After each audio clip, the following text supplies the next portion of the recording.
How does a parent know what to listen to and what not to listen to, and where to get the advice and information from?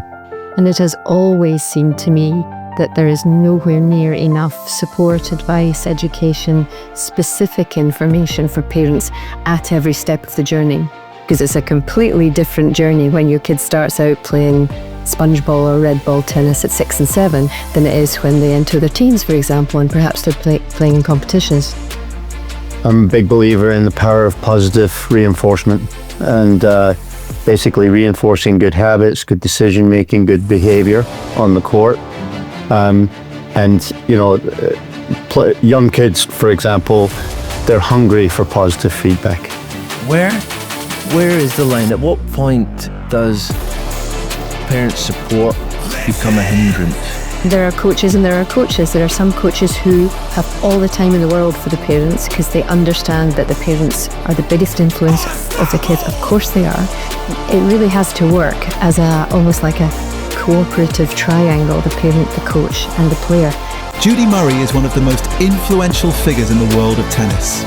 She has helped shape the journeys of 2 Grand Slam champions while spending decades working with parents, players, coaches and young athletes around the world. We go beyond the lines discussing modern sports parenting, pressure, confidence, communication, coaching and the hidden mistakes that can shape a young athlete's future. Nowadays, parents seem to have everything at their fingertips. We've got YouTube, we've got AI now, we've got federations, we've got coaches, academies, other parents. There's information coming from everywhere. How does a parent know what to listen to and what not to listen to, and where to get the advice and information from? And I think it's a really tough one for parents. And, in an individual sport like tennis, the onus is very much on the parents to make it all happen. The parents have to find the coach, they have to find the club, they have to pay for everything. If you have no involvement in tennis, it's even more difficult because you have to learn about what the sport will demand of your child in terms of what they have to be able to do to be able to play the game. Then you have to learn about the tournaments, how you enter them, the ranking systems, rating systems, and so forth. And it has always seemed to me that there is nowhere near enough support, advice, education, specific information for parents at every step of the journey. Because it's a completely different journey when your kid starts out playing sponge ball or red ball tennis at 6 and 7 than it is when they enter their teens, for example, and perhaps they're playing in competitions. So I think the job of that, for the most part, is always going to be the coach at the club or the individual coach, if they have an individual coach. But, there are coaches and there are coaches. There are some coaches who have all the time in the world for the parents because they understand that the parents are the biggest influence of the kids. Of course they are. You as the coach have them for, maybe a couple of hours a week at the start, whereas parents have them 24/7. Yeah. So it really has to work as almost like a cooperative triangle, the parent, the coach and the player. And it should really start right from the get-go. And one of the many programs that I've developed over the years is parent and child tennis. So when a parent comes to the club to enroll the child for the first time at 4, 5, 6, 7, whatever that is, the first 6 lessons are parent with the child. Mm-hmm. And then the parent learns more about what tennis will demand of the child in terms of how difficult it is for them to handle a racket, hit a bouncing ball, hit, recover. So there's so much going on. And nowadays, since the advent of screens in our lives especially, kids are coming into sport often without the physical skills that they need to be able to do it. Mm-hmm. And tennis is one of the most difficult sports that there is out there. So I think that kind of first 6 weeks, it allows the coach to get to know the parent. It creates immediately a playmate, practice partner for the child if they enjoy what they're doing at that age. The first port of call is always going to be the parents. So it can really start from there, but it needs to continue. What's the next stage and the next stage and the next stage? What are the outcomes of this batch of our curriculum? What are the outcomes of this tournament that we're going to play or this match that we're going to have at the club? Because I think the parents can be your best asset and your worst enemy is not the right word, but you know what I mean. But it is really, really important to have a good relationship with the parents. And it's very easy for parents to be confused by different bits of information, like you said. So whether that comes from other parents, which is often where you get the, oh gosh, my child's doing 3 individual lessons a week. Oh gosh, I better do that. Or I can't afford to do that. But what is my child missing out? Am I not doing enough? I think the coaches need to take a strong role in the advice of, what the journey should be at each step of the way. And when federations get involved, I think you still have to remember or remind the parents that the coach who does the day-to-day work with the kids is always going to be the most important person in their tennis life. Federations can parachute in and out when they want you to pick you for something or to play in something. And often they can create nice opportunities in terms of experiences, international trips and so forth, if your child is good enough for that. But they also can, if they're conflicting with what the coach is saying, it can be very difficult for parents to unpick that. Yeah. So you need another good relationship between the federation and the individual coach. But you've got to trust. Got to be able to trust the coach. Talking about coaches, you said there's coaches and there's coaches. How does a parent know how to pick a coach, and what is a good coach, and what was the right coach for my kid? Well, it is kind of horses for courses, and often needing a different coach or a different type of coach at each stage. It's very unusual for the coach who starts someone off at 6, 7 to still be there at 18. But sometimes that does work. I think it's very hard for parents to choose. Again, they can be influenced by other coaches. They can be influenced by federations. They could be influenced by, I don't know, if a regional coach, sponsors, agents, and so forth.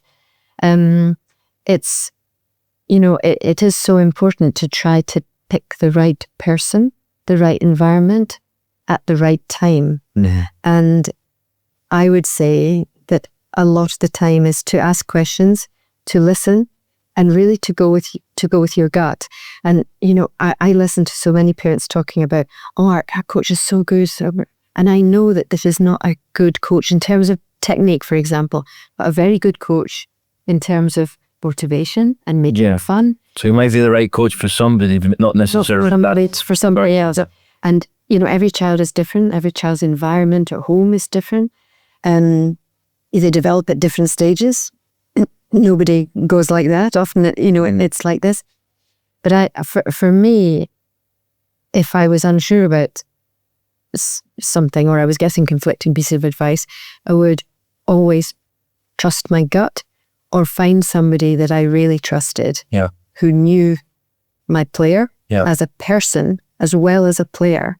It's almost like looking for like a mentor, unattached, that has nothing to gain from the development of, or the financial aspect of the player's journey. And maybe having an outside source, just saying yes or no, or giving a professional opinion, that might be a good way of helping decide, especially for parents who are not that experienced. Yeah, I think that's a very good point, because almost always coaches or federations, they have their own interests, and sometimes it can be financial, sometimes it can be, well, I want the best players in my team because it reflects well on me, because, and so forth. Whereas a parent will always have the best interest of the child as a person. Others often can see them just as their little tennis players. So you're right, finding somebody who you can trust, who has track record, who's lived the journey, who has a good understanding of all the stages of development, what's important when, who understands simple things like growth spurts. Yeah. If you're not measuring a child through that sort of 10 to 15, 16, where you get growth spurts that can make you all uncoordinated and you lose your form and all the rest, it's also when you can pick up injuries. But again, this is something that parents should be educated to do, to help them to put these things in place so they can recognize them. Parents are also the ones who feed them. Where's your energy levels? Well, actually, I haven't eaten anything since lunchtime, and it's now 5 o'clock and I'm 15 and I'm huge. There are simple things like that, which is where the parent understanding their role, the coach understanding their role, and the player obviously understanding how everything is working. But you're absolutely right about having somebody external who is wise and has track record and experience. and no vested interest. I think that's key. It's not So easy to find. an outsider with no vested interest that can just advise a role. I think could be a good solution. What sort of red flags would you say that you could look for in a coach that would say, okay, this is definitely not my guy? Because it's probably easier to identify who's not your coach rather than who is your coach. So at least you can go eliminating based on maybe some obvious red flags that are quite common. I think it can be easy to be confused by a personality or somebody who's like very positive about everything. Oh, it's great, it's doing great.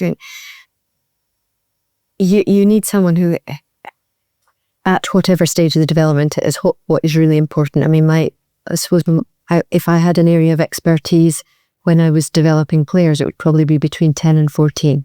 So understanding solid technical foundations, understanding how to play the game, how to read the game.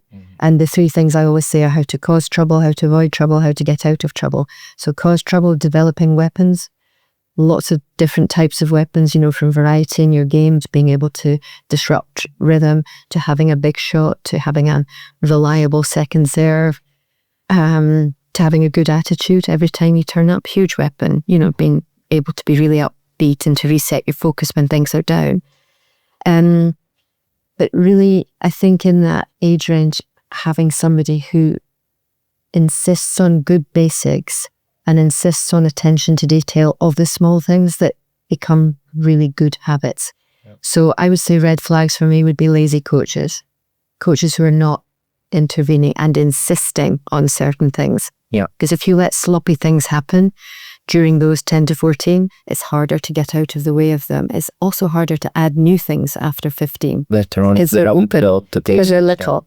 Yeah. So I'd say that kind of things, that overly positive without giving enough substance to it, or disinterested, like just going through the motions. You have to watch for that. Or the ones who talk themselves up but actually don't do the detail. So yeah, you want the coach who shows up every day and has a plan. You don't want someone who's turning up and just winging it every lesson, hoping for the best. So not always so easy to find. And what about watching the players' matches? How important do you think that is for coaches to actually show up and watch matches? And it's a little bit of a taboo subject in a way as well, because it's probably on one side very, very valuable, but on the other side never something that is supported. It's definitely from the parents' side, or it's even paid, because it's to go and watch a tennis match is usually having to go to the venue, miss a day of coaching, watch the players' match, feedback after the match, come back. So there's a lot of travel. It can be almost a full day of missed income for the coach. So how can players navigate that? First of all, the importance of it, if at all, and second, if it's something that they really need, how can they navigate encouraging the coach to watch the matches? Well, the reason that we have coaching is to be able to play the game better. So you need to be able to see the game, to see not just how players hit the ball, how do they work things out tactically, how do they hold themselves, how do they behave, how do they handle adverse situations. Kids who can't finish matches off, even when they're in very winning positions. Why is that? Why are they getting nerves? How do the parents behave at the side of the court? You need to understand all of that in order to understand the child better. Because if you just have them on the training court, there is rarely ever any pressure on the training court, because the outcomes in training really don't matter. And when it gets into a match situation, it's quite different, because the psyche is quite different. So I understand completely what you're saying about the need for coaches to watch the matches, but the challenge of it, because coaches are almost always self-employed. So if you're taking a morning off or a day off, if you have to travel, you've got the cost of travel, you've got the cost of missed income, and you're giving up a day of your time. I think that has to happen. You have to find a way for that to happen to support the player and to support the parents. You will deliver much better follow-up coaching sessions and training sessions when you have watched them playing a match. You have a much better idea of what actually, because that's why they come to coaching, to be able to play the matches better. Yeah. But I think there are some ways around that. I think, again, you can educate and support parents with, can you find ways to video the match? And I don't mean just video a point here and there. Get behind the baseline, strap your mobile phone to the fencing with those Velcro, whatever you call them. Yeah. As much as you can. Sometimes you have to get permission to do that from both players. But that is another way to do it. And to then be able to give the coach the video to look through in their own time when they have it. Invaluable if you can do that. But the other thing, of course, that you can help the parents to do is how to scout. Yep. So that they can do it in such a way that it's not just the parent coming back and saying, well, he did this and he did that. Even, do something where you create an A4 sheet of a court diagram you can make on the computer. And simple things like, right, I want you to put a cross wherever they made a mistake, whether it was just a mistake or a forced error, put a cross where they were on the court when that happened. And if you find a pile of crosses, deep in the backhand corner, that is enough for you to... That's some good information. Speak to the player. There's a lot of crosses in there. What sort of ball was it? It was the high loopy ball, or it was the really fast hard ball, or it was after I'd been run to the forehand side and then I was running to backhand and I couldn't get up. There might be a pile of crosses around the middle of the baseline, on the baseline. Mm-hmm. They don't like the ball that's coming straight at them. You ask them the questions based on where the crosses were. You might have ticks where you played your winning shots from, and then you've got something positive, of course, still to talk about. You could put in the service boxes 1s and 2s where the serves land, and that gives you an idea of where they're serving to. You never served anything down the tee. Well, any idea what that was? And maybe you've been trying to get them to change their grip or change something to help them serve down the tee, but they serve with a bit forehandy, so they can only go that way. Mm. There are simple things like that you can give the parents to do. It helps the parents to feel more involved, and it helps and often to not be so nervous on the sidelines if they have a job to do, and they can't get that wrong. It's not their opinion. That's what it is. And just find things like that. And that kind of makes that triangle kind of work again, and that's where you can maybe bring the parents' energy, and every parent wants to support. They want to be there. They want the best for their kids, don't they? So it can even bring the parents in and be involved, and it can build a nice kind of working relationship. Yeah, that helps also the parents not just to feel more involved in it, but they feel like they're contributing. They feel like they're helping, but because the parents will always be the ones who watch the bulk of the matches. Definitely in the early days, unless you start.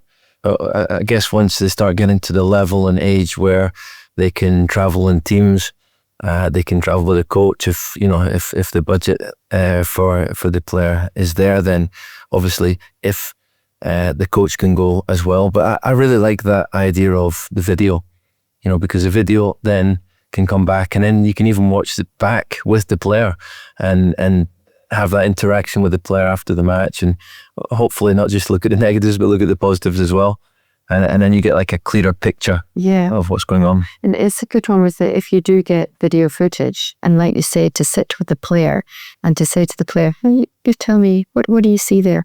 Oh, I was so far behind the baseline. Oh, I was a bit slow out of that corner, or I didn't realise my serve looked like that. My ball toss is a bit over to that. Say what they see.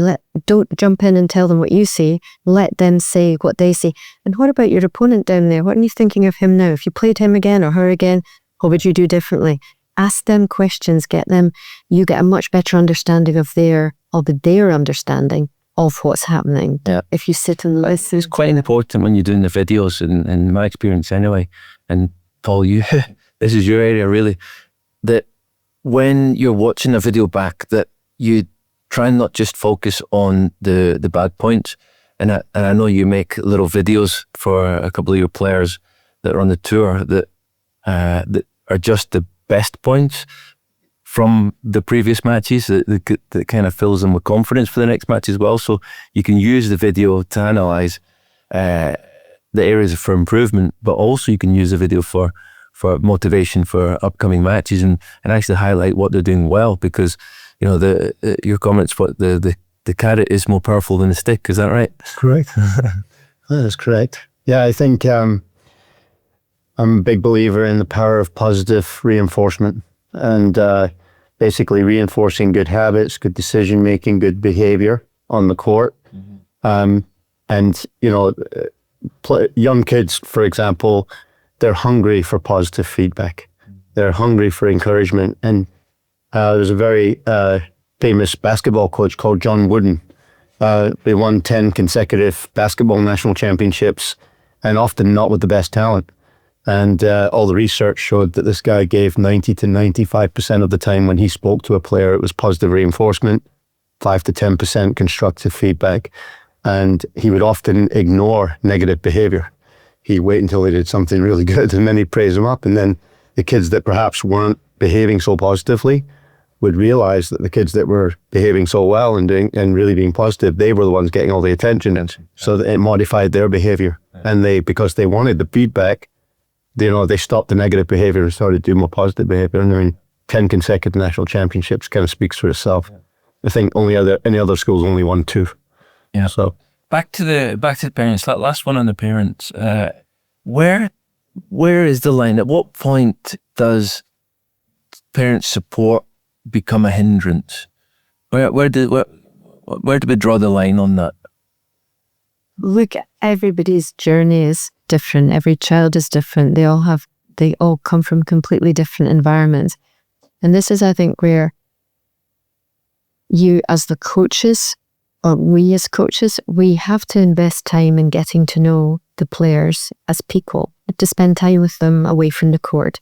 Much easier to form a working but friendly relationship when you spend time going whether it's going out to dinner or you go bowling or you go down the beach or whatever. You'll find kids start to open up much more, to trust you much more when you spend time with them as kids away from the tennis court. And it would be the same with adults as well. But you also have to invest time to get to know the parents, because the parents can help you very much to get things right if they understand it and feel involved, and you give them their roles to do, which are huge.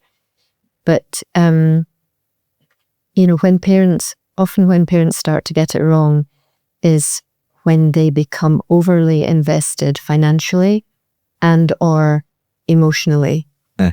And you can understand it, because the development of a young tennis player is a very, very expensive business. And parents are changing their lives to give their kids the opportunity to go through that. Evidently involves in emotions. But it disrupts the family life as well. Your social life goes out the window often because you're traveling every weekend to a tournament, or through the summer, pretty much you're away every week. If there are other kids in the family, maybe one parent's having to stay at home and the other parent's traveling, it really alters, or it can alter really the family dynamic. And that can put a lot of pressure on families as well. And often is when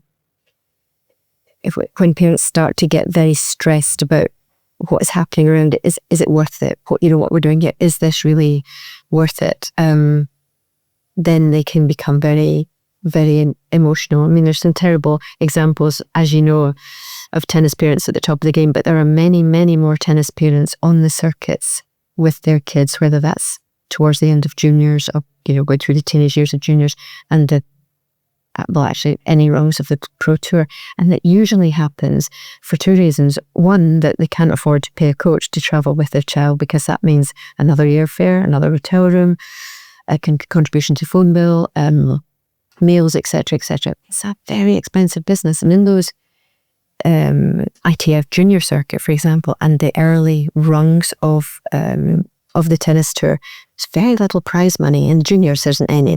So nothing's coming back. So you can see where the stresses can start. But again, I'll go back to this advice, support, education, because parents can get it wrong in so many different ways. Right at the start, they could get it wrong by buying the wrong length of racket for their child. Yeah. Oh, I'll buy it one that's a bit bigger because they'll grow into it and they'll get more use out of it. No, they can't control the head because it's too far away from the lip. Friggers know that. Yeah. They don't know that unless somebody helps them. And they buy things online. So don't go into a sports shop and get fitted for it like you would with a golf club. Or they've gone to a sports shop and there's some university kid there that's doing a summer job, has no idea about tennis. Yeah, that's the one, Exactly. Again, this is what it comes back to, finding somebody you can trust and it does know the game and you have trust in them. So take their advice. The parents can be very flattered by invitations from federations, by invitations from brands or sponsors and so forth. And many, many times I've seen parents make mistakes through flattery. Somebody offers you 3 free rackets a year and you go, oh, that's great, I won't have to pay for rackets. And you sign it away, kid gets the new rackets. They're not the right grip size or they're not the right weight for him. Maybe the cosmetics are different. And that might sound really simple, but to a child who's used to playing with a black and green racket and suddenly they've got, it's amazing that how much that can affect you psychologically. Shoes is a huge one. Oh yeah, got to contract three rackets and 6 pairs of shoes. The shoes they're too heavy, they're too clunky, they don't fit. It's a waste, but they're flattered by the. Yeah. And in the grand scheme of things, it's peanuts compared to the actual cost of the. It always amuses me, the importance is given to getting a couple of free rackets that are essentially nothing, compared to what a weekly program costs or a tournament trip. That one tournament trip would cover your whole year's expense of rackets and bags and shoes, and so. But you would hope in a situation like that, if you have a very good relationship with the player and the parent, that the parent would come to you and say, "We've had an offer from whatever," and you can sit and go through with them the pros and cons of it. Can you try the rackets first? Yeah. Can you try what sole are the shoes? Because you need a different sole for clay than you do for grass, for example. Parents often don't think like that. They just go, great, free shoes, because they're so used to paying out. So I think we can really help parents not to make some of the basic mistakes. So I wanted to touch a little bit on the actual on-court process of developing players as well. Because in my experience, and probably this is one for most coaches and most clubs around the world, for some reason, there's this idea of my kid must play up. The only way that I can improve is by playing stronger players. And it's something I've fought against for years because I've seen it over the years. And even when I started coaching, I probably believed that myself until I seen, the process of it, and I realized that it just doesn't work. It doesn't work because actually the skills that you're learning when you're playing up are only one tiny part of the skills you need to actually play tennis. So how can we try and debunk that myth and have parents actually believe the clubs and academies and coaches when they tell them, listen, playing with somebody weaker is actually sometimes beneficial. It's not all about playing up. Or is that not the case? What do you think on that? I think you need a real mix, a real variety of sparring partners, depending on the age, girls, boys, older, younger, same level, not as good, some that they're bigger. Some of the squad sessions that I've seen you have here, you have a good mix and the kids mix in nicely here, which is great. But the playing up, or I want my child to be pushed, and that thing of they will get better by playing with kids who are bigger or better, is not always true. And I could tell you a story of a little boy that I used to coach, little lefty in Scotland, unbelievable talent, little, skinny, so skillful. Father always wanted him to play up, and I wouldn't allow it because I wanted to develop the skills. He wanted him to play with much older boys. And I went away for a week with some players. I came back and I had a session with the little lad, and his grip had gone way around. And I went, "What's wrong with your grip?" His dad was always going on the internet and tried to coach via the internet. Dad didn't even play tennis. He was a disaster. And that's where parents can get into trouble, when they go looking for things and they don't really understand. And he said, "Oh, I took him through to Glasgow to join in with the under-16 squad in the county last week. And this kid is like 11, 12 and tiny." And I went, "His grip's going away around here." And I said, "Do you know why that is?" And he said, of course he hadn't really noticed. Yeah.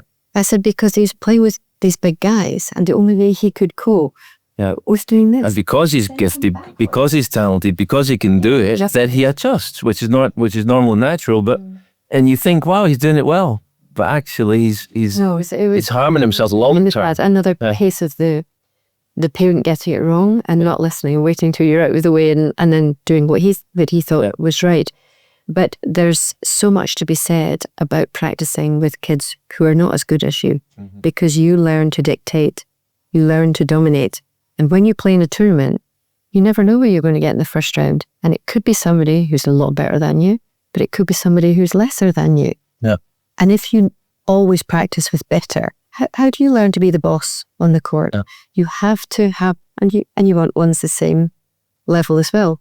But yeah, you need all of it. I would say that when my two were small, we didn't have the red, orange, and green ball. They grew up with a sponge ball first of all, and then it was just the tennis ball and the tennis court. The mini stuff hadn't arrived, and so they never got pocketed into these age groups. You know, everything is in an age group. You move your age group through. That is what happens in most places, and you learn under 10 tennis, then under 12 tennis, and you go through with the same people all the time, and the pecking order becomes horrendous. We never had that because they didn't go through these ball stages. Yep. But what they were able to do was play with a lot of older kids at the club. They played a lot of doubles. They played in the men's third team at our club when they were 8 and 9. Not all the matches, just 1 or 2 home matches. They played with the 60-year-old guys. Yep. They learned to communicate with older people. They learned to be respectful to older people. They learned how to deal with horrible technique, but that was very clever. Yep. It was ideal for them. You do not want your child just to learn junior tennis or under 12 tennis. You want them to experiment. So what you have here, when I watch some of your squad sessions and we bring them all together at the end, it doesn't matter if it's a 16-year-old and an 11-year-old playing some kind of fun game. They all get something. They all get something out of it. So I understand why parents would think like that. We want them to be challenged more. Well, actually, you can be doing them a disservice by challenging them too much at the wrong time, because they can lose confidence. Well, a lot of times parents come back and they say, "Oh, but they play so much better when they play older players or better players." And what they're not realizing is actually, yes, from the outside it looks like they're playing better, but it's not them that's playing better. It's the person on the other side that's playing better. So the ball's coming cleaner, the ball's coming faster, so actually it makes life a little bit easier. So it doesn't make it more challenging at all. So if you're playing with somebody that's hitting a cleaner ball, a smoother ball, a more consistent ball, like a coach hitting with you or an older player hitting with you, and that ball's coming more consistent to the same spot over and over again, a little bit more pace, and all you have to do is lean into it and keep it. Of course you're going to look better, but that's not you that's being better. That's them that's being better. And actually, who's getting the most out of that session? Them, because they're having to work, because they're having to deal with all your nasty balls and rubbish balls and the balls that haven't got so much power in them. They have to generate, they have to reposition themselves. And so actually, who's getting the better session and who's having the harder session? The better player or the worse player? And I think that's overlooked so much. So just to tag on to that competition thing, what are some of your top 3 tips to help kids and parents evolve and develop like a healthy attitude towards competition? Because obviously you're going to lose a lot more tennis matches than you are going to win matches especially in your early part of your career. So what are some of the ways that you felt, you see a lot of times on the court, kids, because they're emotionally under pressure, they kind of act out in a different way, even adults too. And then the parents also, like you said, they're so invested. What are some of the ways to get them very, kind of present focused and process focused? I think that is also tied up with the whole support, advice, education, feeling part of it, understanding what the journey is. Yes, there's going to be ups and downs. That's sport. We always learn more from losses, defeats, disappointments. That's life. We do. We weren't born to get everything right. Straight from the get-go, we're always learning. And I think that the more that you can get, and it's not always easy, because you can understand why parents get caught up in the wins and the losses. And of course, we always want things to go right for our children. It's called the righting reflex. It's perfectly normal parental response. Our kids get upset sometimes when they lose. That makes us upset as well. But I think one of the big lessons that I probably learned the whole way through was, and I think I understood enough about it without being any kind of expert in it, is that this, if they want to become good at a sport, and I don't mean top level, just good, competent. It's more enjoyable when you're competent. You need to have good physical skills, good coordinated skills to play a sport like tennis well. And you also realize that, they're growing every step. Every step of the journey is completely different. And I think that for me, definitely everything was a step to getting a little bit better. And I never really worried about the wins and losses. Of course, you have great fun with the wins, but I always saw the losses as an opportunity to learn for them, but also for me. I could learn what they struggled with, and then that helps me to take it onto the court. And that is a very big part of it, I think, is instead of the parents, and so often it is the parent and the child in the car after a match, and if you win, everything's great. Be careful not to over-celebrate a win, for example, where the child then thinks, well, I get McDonald's or whatever if I win, and if I don't win, I don't get it, because then they start to put too much store on the winning thing. Or I lost my match, my parent didn't speak to me the whole way home. It's like my parent's angry with me because I lost. It's right, finish the match, whatever has happened, you're in the car, right, where are we going? Do you want to go bowling? Do you want to play football? Do you want to, what do you want to do? We go and do something, and you just switch off completely from it and wait for them to talk about something about the match, which they always do at some point, and then just ask questions. Yeah, but how did he make things difficult for you? What was difficult? What was he good at? And then you start to understand what they have brought, what they are seeing from the match. Oh yeah, that was really good for you. He was good at that, wasn't he? I said, if you played him again, how would you stop him from doing that? Just wait and let them answer. So often we ask the question, we jump in and answer for them, yeah. Just let them talk, because that's them talking about, yeah, I saw that. Good. Yeah, I thought you served really, really well today. Yeah. Yeah, I thought I served great. What was your favourite serve? Oh, the wide serve on the juice court. You couldn't get that one back. Yeah, you were really good at that. So you can bring in without always. Be careful not with the loaded questions either. So a loaded questions already answering it within the question. Yeah. Did you see how successful your drop shot was No. What do you feel was successful? What happened? How are you able to bring them to the net so much?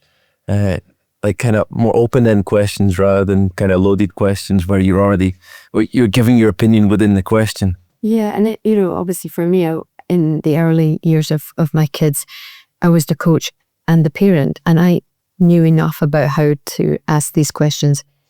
But more from a parent thing, it's like, it was like, oh, when he hit it high to my backhand, that was really difficult. So when they're little, of course that's difficult. You're small. And you go, okay, well, next time we go on the court, we can practice that, and what could you have done? And maybe they'll say something, could have come and take it a bit earlier, or I could have gone a bit further back. And really, when they're little, often all they can respond really is just to launch it back up. That's fine, you're getting out of trouble. Or if I'm not the parent coach, then make sure you tell your coach that. Make sure you tell your coach these things about the match. Yeah. Tell him what you did well, and tell him the things you want to be able to do better. Maybe write them down so you don't forget. Exactly. I would start jotting them down. Is that you've got these good ideas in your head? That's a very good point, because sometimes you might forget, or sometimes you can here's my notes that I made from a match, or I want to be able to do this better or that better.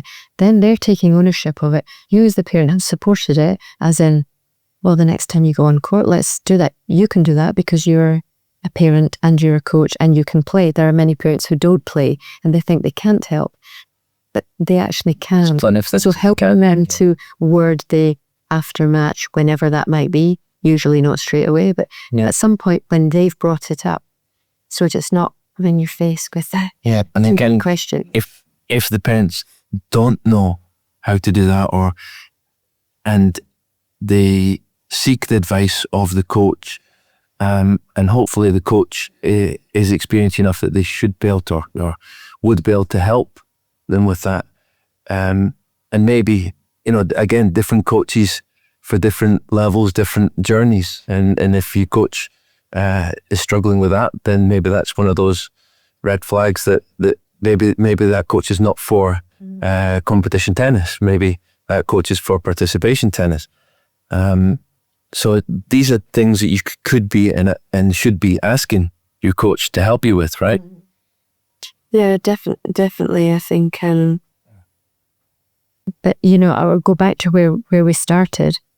If you, as the coach or the head of the academy or the head of a coaching team somewhere, if you really understand how important the parents are to the journey and how much you can help them and they can help you to help the player, these regular one-on-one meetings can actually save you a whole load of angry phone calls or confused phone calls, because we understand.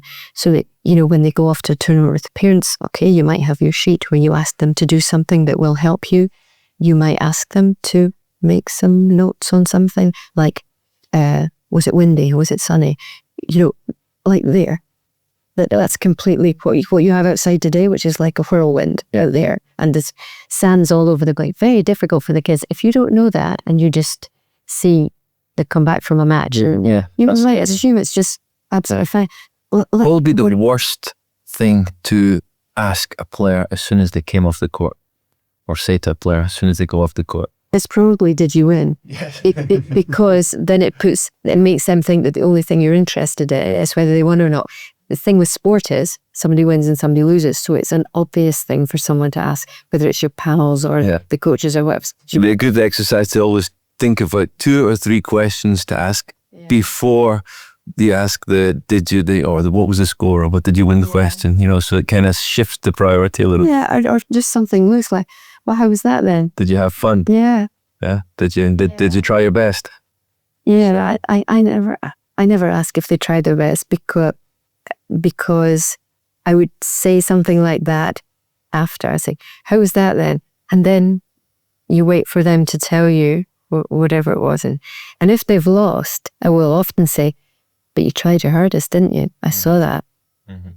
I didn't say, did you try your best? Because they will say yes, because they want to please you. They want to give you the answer that you're looking for. You tried really hard, didn't you? And that's the most important thing. Positive reinforcement. You can't always win, can't always be the best player, but you can always give your best effort. Yeah, that's great advice. What sort of advice would you have on parents picking tournaments? Again, like everything, it depends on your environment.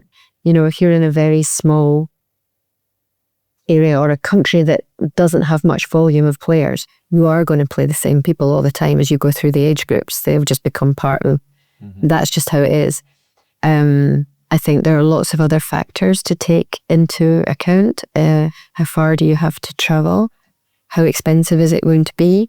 What are you aiming to get out of the tournament? I mean, I think when my kids were under 10, there was a really super little circuit in England.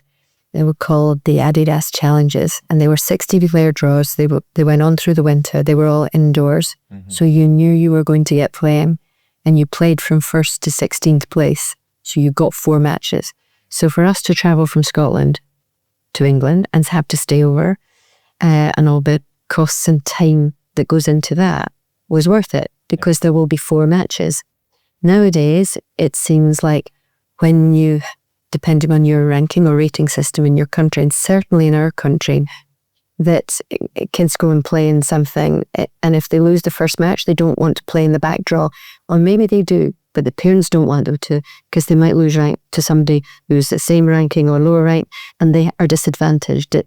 Yep. The ranking system has a lot to answer for in terms of the sort of negative connotations and avoiding playing certain people or people of certain races, which is nonsense. Yeah. At a young age, every match you're going to learn something from. And like I said before, you have the chance to dictate, perhaps if you play in the back draw, if you've had a bad draw in the front draw. But other things I think that I hear parents talking about, when should they go and play Tennis Europe event under 12 or under 14? And I said, well, when they're ready to do some damage. Otherwise, you're spending a lot of money going into the unknown. And if your first experience of traveling to another country and playing a competition is a bad one, it can be disastrous for the kids. So I say they need to be ready. They need to be able to go to compete, not just to make up the numbers. So everything is, right, we're going to that. Kids don't need to know how expensive it is because that can put pressure on them. But if you're thinking, we're going to go there. Who else is going? Who could you travel with? Who could you play doubles with? Who could you practice with? Do you know anybody who is going? More fun for the kids if there's somebody else there that they know. But very often, you have particularly parents who have money, charging off and playing these things. I think it can be overlooked, that, isn't it? Especially at a young age, it's got to be fun. Yeah. Tennis has got to be, and traveling to a tournament can be very high pressure. It could be a very high pressure environment. So you can see how kids could really get put off traveling to competition if they have too many or even a bad experience, but certainly if they're having many bad experiences. But for parents, if it's parents who are making the decision to go, you would hope that they would speak with the coach about what would be a good one to go to. And you need to look at the surface. Are you traveling somewhere to play on clay, but your country has no clay courts to practice on? You've got to prepare for it. You've got to be ready for it. You're going to play something in France. Okay, let's teach them how to keep the score in French. Simple little things to prepare them so they go with more confidence. Know what you're getting into. Does the tournament give meal vouchers? Does the tournament do pickups from airports? All these little things that can help, because otherwise you're having to plot the whole thing out yourself. And parents often don't think about time differences, playing at altitude, for example. It's like, if you can't prepare for that properly, don't go, pick somewhere else. Yeah. But I think there's a lot to be said for going in a group. That was way back. That was what I did loads of. That's got to be one of my questions actually on how do you see, especially in their junior careers, because really that's the bulk of who we're talking to. What advantages do you see in traveling in a team compared to traveling individually? Yeah, I did a lot of team trips, and a team trip could be me driving the car with 3 kids in the back seat, or 4 kids total. It could be a minibus. Much more fun for the kids when they're a part of a team. And when you consider how big the tennis court is and how they're out there on their own and there's no coaching on court, and all the decisions that they have to make for themselves, all the problems they have to solve on the court by themselves, you need to develop, of course, thinking players, but you need to help them to develop to be independent players. Yep. So they can travel, they can start to understand more about the life and what they need to take care of. Because nowadays so often it's the parents who parachute in and want to try and do everything for the child. And they do it with the best of intentions, but are not necessarily preparing them for what the sport might demand of them further down the lines. The better you get at it, the more you have to travel.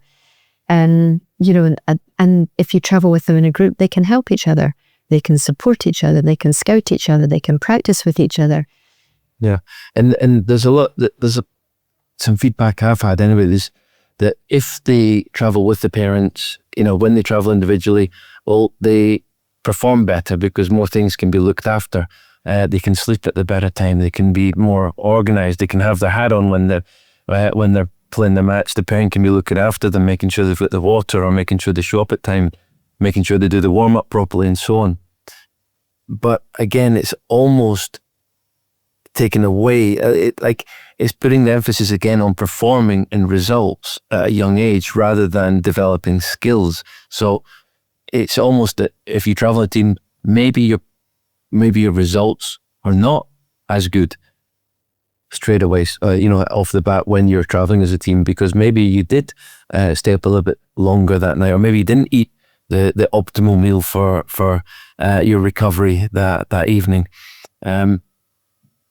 But in a way that all the other skills that they do achieve in when you're looking at a long-term plan and long-term development, which tennis is, so the traveling a team, and maybe even if the consequence is underperforming slightly, the gains to be had in that are way outweigh having performed better in that tournament. Yeah, I think that's absolutely right. That the life skills that you develop by being part of a sport, whatever level you play it at, from resilience and perseverance to discipline and routine to communication to team building.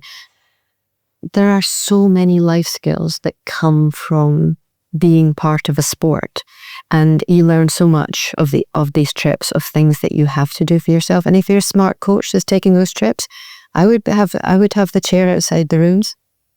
I would be knocking on the door if there's noise after whenever. If you take that bit seriously, I mean, I wasn't somebody who said, no, you can't have fizzy drinks or ice cream after dinner. Yes, you can. Mm-hmm. And we always have it on the way home as well. We always have McDonald's and stuff on the way home when it's finished. You eat well, but you can still, the kids at the end of the day, and they've got to enjoy it. And the kids who I took away on these trips for many, many years, who are now grown up and have their own kids, when I meet them, they talk about all the fun they had. Do you remember when they never talk about the results or who won anything? They talk, do you remember when we climbed out that window? Do you remember when you were up at the top court and we went into the clubhouse and played on the fruit machine? Stuff like that. They're not doing any harm. They are being kids and they're learning to, Yeah. But the life skills from being part of that are absolutely second to none. And I've captained or taken many, many trips of GB juniors, 12s and 14s abroad. So other people's children, different country, others. I couldn't tell you the number of kids that I've taken on these trips, and these would not necessarily be kids that I have coached and brought up. Mm-hmm. They would be kids from other parts of the UK that, they don't know what their racket gets strung at. They don't know what strings they use. They don't know how to re-grip their rackets. One girl, I remember, packed her bag at the hostel we were staying at. You got the tournament bus down to the courts, and she only brought one trainer with her. The bus didn't go back up. It only went down in the morning and it went back up at night. And I had to go into town to find some trainers for her. I've got 3 other kids to look after. She didn't even know what size of shoes she had. We had to phone her mum to find out what size of shoes she had. It's like things like that. Yeah. Just simple things. We're staying in a hostel. Okay, every night. Okay, clay court tournament. We're doing the washing before dinner. Yeah. And then we'll dry it after dinner. None of them who knew how to use a washing machine or a dryer or just simple things. But these are things where in my report, I would put back to the parents before the next trip. This. But their own coaches should have prepared them for going on that trip. You can send out a list of, what to take with you and all the rest of it. And kids who are very fussy about what they eat. And you go to one of these tournaments and it's a set meal at the tournament. And if you don't eat it, you're hungry. Yeah. I can't eat that. I don't eat vegetables. Sorry, that's so tough. Exactly. I like that. It's not. There are lots of things to, let's say your federation asks some of your players to go away. They're going away with a coach that doesn't know them and that they don't know. And you need to make sure, right, are they okay staying overnight without the parents? So they do sleepovers with their friends before they go. You make sure that will they eat pasta bolognese or can they eat salad? Because fussy stuff. Yeah. You can look after that if you're the parent doing everything with your child. But does it create a sort of dependency in a child? Yeah, possibly. Yeah, super. Hey, Judy, I wanted to ask a couple of questions more on you personally and on your journey. And one of those was if you were able to go back in time and give yourself any advice when your kids were between that age group 10 to 12, what would you tell yourself? Don't do it.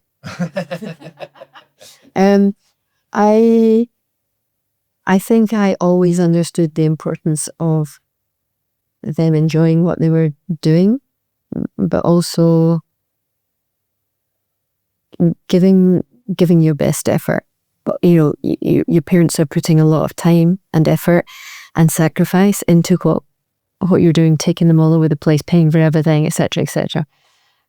So making sure that they understood that this happens, so long as you're trying your best. That was a big thing for me. In terms of doing anything differently, probably not to listen at that stage, because I wasn't experienced as I am now, for example, obviously, but not to listen so much to people who have big titles or labels and sound like they know what they're talking about, because nobody knows your child better than you do. Yeah. And nobody cares more than you. Nobody cares more than you. Very good point. And I would say I probably gave too much time and too much thought to reports that came in from people who saw them once in a blue moon. And I'm like, you have no idea where that came from, though. And what about this? And then I thought, no, just leave it. Just keep going to your gut. Keep trying to learn as much as I can about what's coming next. And in time, you start to find the people that you trust and that you want to listen to and you want to learn from. Well, it's going back to that circle of trust again, isn't it? Exactly. Finding that little... There's somebody that did all the this, and there was one guy who helped me hugely. His name was Ian Barclay. He was a very elderly coach, a very wise guy. He had a twinkle in his eye, a lovely way with the kids, so like a sort of grandfatherly figure. And he coached Pat Cash from Wimbledon in 1987. And he helped me enormously with all the Scottish kids I had that were between 10 and 12, because he was based at Bishomanby, where all the national counts were. He wasn't running the counts for those ages, but he was there with the older players. And I tapped into him all the time, and he loved Jamie, lefty, bit of a wizard. He loved Jamie, and he was so positive all the time. But he had that track record. He understood kids. Yeah. He had a very nature. Yeah. He helped me so much. Yeah, so much. What if Andy and Jamie were not world number ones? What if they were not Grand Slam champions? What if they didn't even make a living out of tennis? Would the whole journey have been a failure?